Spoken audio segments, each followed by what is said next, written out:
කියන්නේ වැඩිපුරම කේලම් කියලා ගතු කියලා තියෙන්නේ කවුද? අඳුරන්නේ නැති වුණා අඳුරන්නේ. අඳුරන්නේ මිනිස්සු. වැඩිපුරම ෂොට් එක දෙන්නේ කවුද? එකටම හිටපු මිනිස්සු. වෛරක්කාරයෝ තමයි. දැන් අපි මොකද කරන්න ඕනේ? මරණ තරමක් මරන්න. අඳුරන්නේ නැති මිනිස්සු එකට හිටපු මිනිස්සු. හතුරු එහෙම තමයි. අපිට ඊර්ෂ්‍යා කරන්නේ අඳුරන්නේ නැති මිනිස්සුද අඳුරන මිනිස්සු. අපිට ඊර්ෂ්‍යා කරන්නේ අපේ සමකාලීනයෝ. අපි අය මෙහි ඉඳගෙන බිල් ගේට්ස් ඊර්ෂ්‍යා කරනවා. නෑ. ඊයර අපිට ඊර්ෂ්‍යා කරන්නේ අපේ පැලැන්තිය කෙනෙක්. ඒ මනුස්සයාට එහෙම තමයි. ඒත් දැන් පොඩි හරි වෛරක්කාරයෙක් ඉන්නවනම් ඒ වෛරක්කාරයා නැති කරගන්නයි වෙලාව.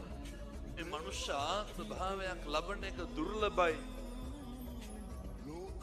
දුර්ලභ වෙලා හරි ලැබපු මනුෂ්‍ය ආත්ම භාවයෙන් තුලින් කරන්න ඕනේ පිටු. වෙලා තියෙන අකුසල කර්ම යට කරලා කුසල